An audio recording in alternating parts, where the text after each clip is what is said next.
Good morning students, welcome to science class. வணக்கம் மாணவர்களே, உங்களை அறிவியல் வகுப்பிற்கு அன்புடன் வரவேற்கிறேன். Students, what are the things that you have seen in your surrounding?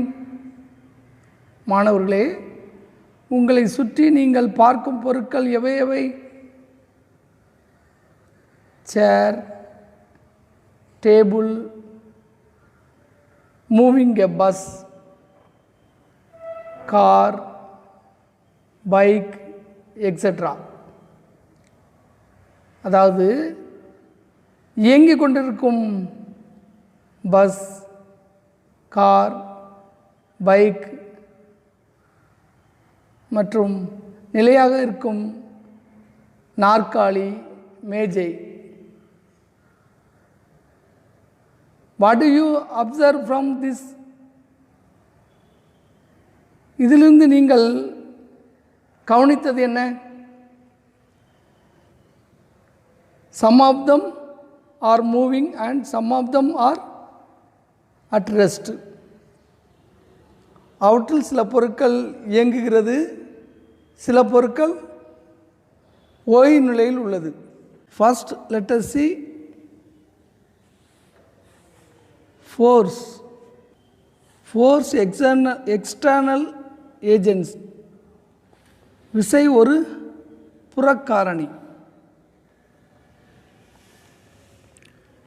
We do many activities in our daily life, like opening a door, kicking a football, striking a carom coin, etc. நாம் பல செயல்களை நம்ம அன்றாட வாழ்க்கையில் செய்து வருகிறோம். கதவை திறத்தல், கால்பந்தை உதைத்தல், carrom விளையாட்டில் நாணயத்தை சுண்டுதல், இவைகளை நாம் அன்றாட வாழ்க்கையில் செய்து வருகிறோம். To do these activities and external agencies needed. இவ்விதமான செயல்களை செய்வதற்கு எக்ஸ்டர்னலான, அதாவது புறக்காரணி ஒன்று தேவைப்படுகிறது. This external agency is called force. இந்த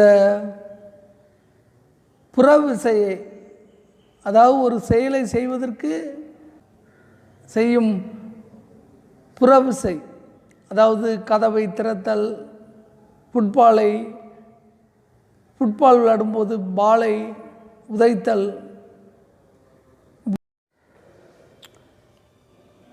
இவற்றை போன்ற செயல்களை செய்வதற்கு ஒரு புறக்காரணி ஒன்று தேவைப்படுகிறது. இந்த புறக்காரணியே விசை எனப்படும். That is, external agency is called force. புறக்காரணியே விசை என்று அழைக்கப்படுகிறது. Force can either set an object at rest into motion or bring to moving object to rest. Moving to rest, அதாவது இயக்கம் நிலையிலிருந்து ஓய்வு நிலை. Shape and size.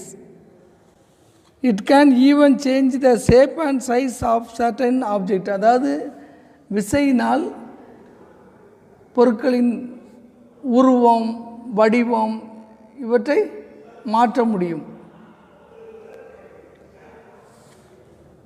Force is defined as an external agency which changes or tends to change the state of rest or the state of uniform motion of a body or the direction of moving body or the shape of body. விசை இவ்வாறாக வரையறுக்கப்படுகிறது. ஒரு பொருளின் ஓய்வு நிலையை அல்லது சீரான வேகத்தில் இயங்கிக் கொண்டிருக்கும் பொருளின் இயக்க நிலையை அல்லது இயங்கும் பொருளின் திசையை அல்லது பொருளின் வடிவத்தை மாற்றக்கூடிய புறக்காரணியே விசை என்று வரையறுக்கப்படுகிறது. Force is vector quantity which has magnitude and direction. அதாவது விசையானது எண் மதிப்பும் திசையும் கொண்டுள்ளதால் வெக்டர் அளவாகும். It is measured by a unit called Newton, symbol capital N. அதாவது விசையானது நியூட்டன் என்ற அலகால் குறிக்கப்படுகிறது. குறியீடு capital N. Next let us see effects of force. Observe the strokes a batsman in cricket's game.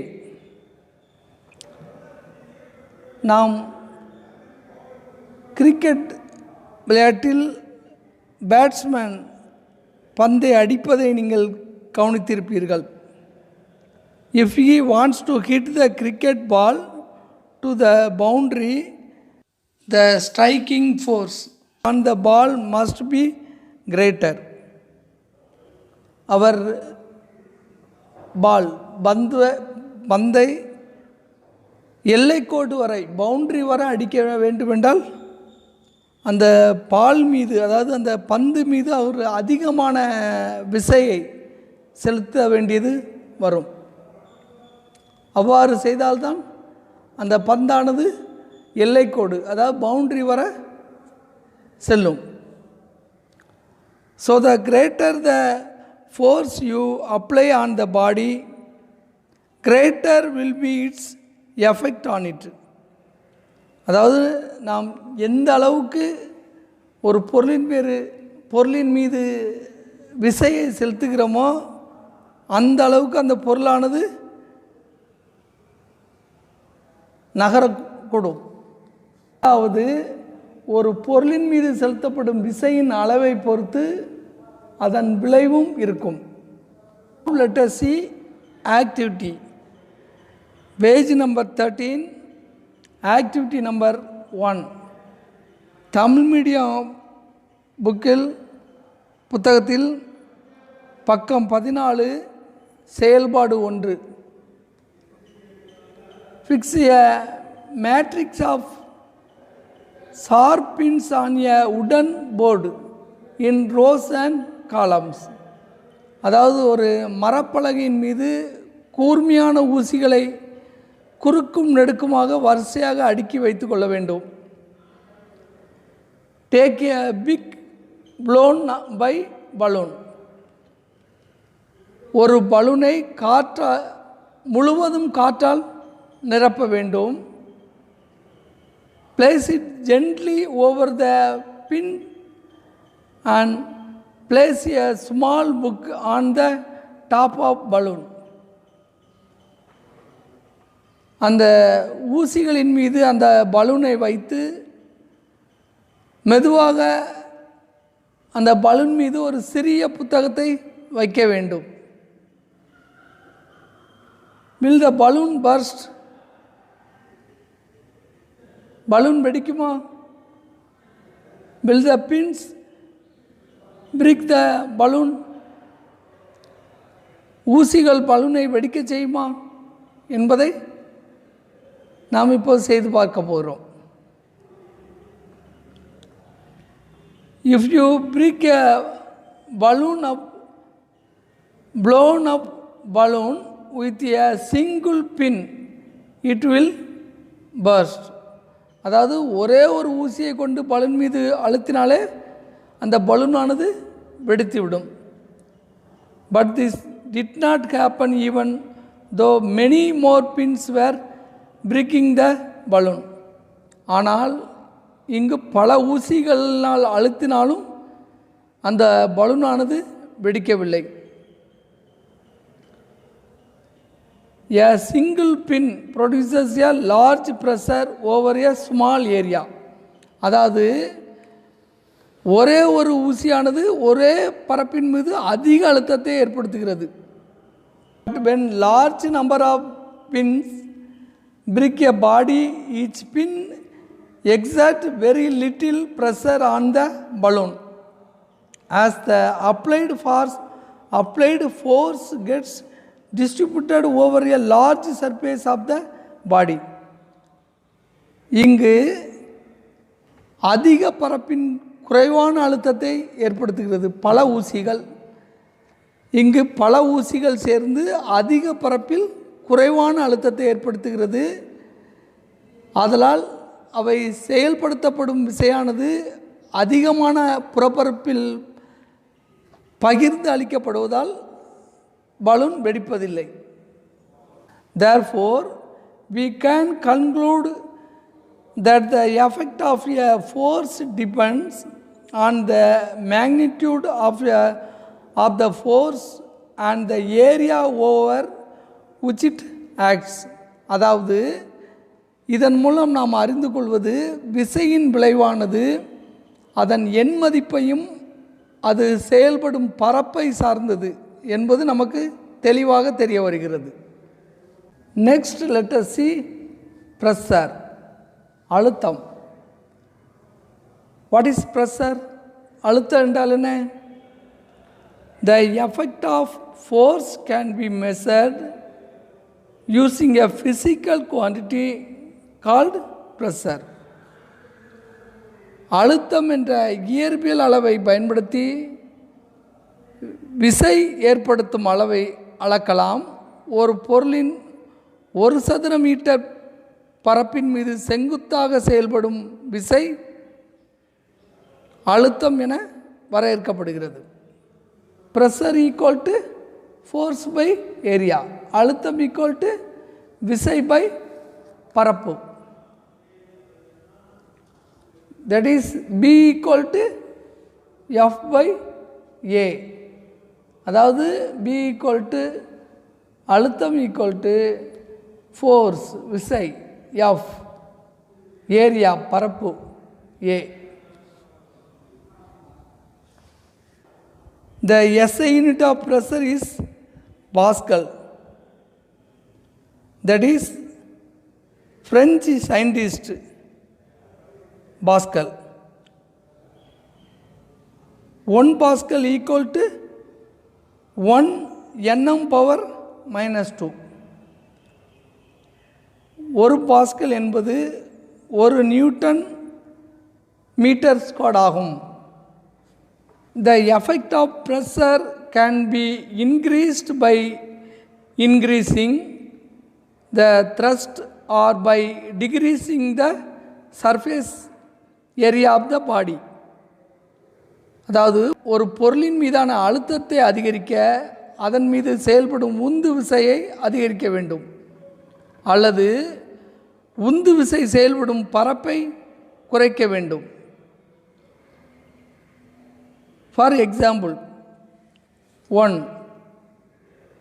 More number of wheels are provided for a heavy goods carrier for decreasing the pressure, thereby increasing the area of contact on the road. Point number 2, broader strap are provided on a backpack for giving less pressure on the shoulders by providing a large area of contact with the shoulder. அது தோளின் மீது செலுத்தும் அழுத்தத்தை குறைக்கவும் தொடுப்பரப்பை அதிகரிக்கவும் முதுகில் சுமந்து செல்லும் பைகளில் அகலமான பட்டைகள் பொருத்தப்படுகிறது. Next, let us see pressure exerted by air.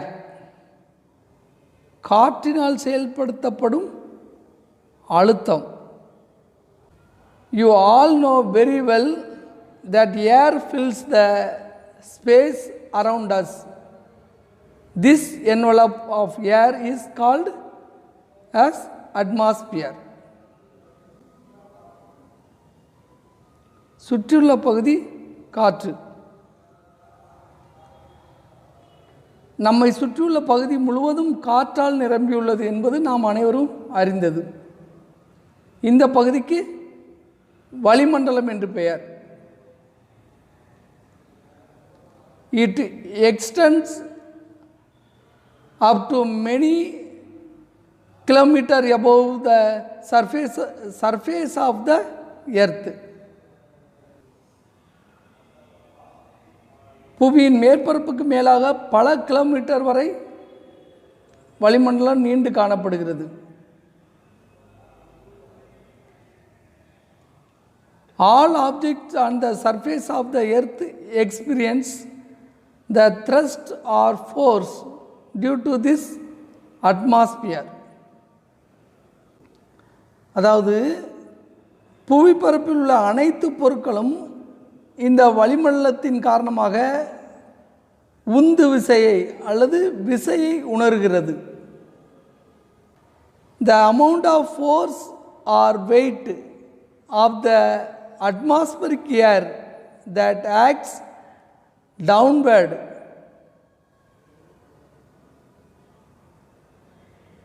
கீழ்நோக்கி செயல்படும் விசை on unit surface area of the surface of the earth is called atmospheric pressure.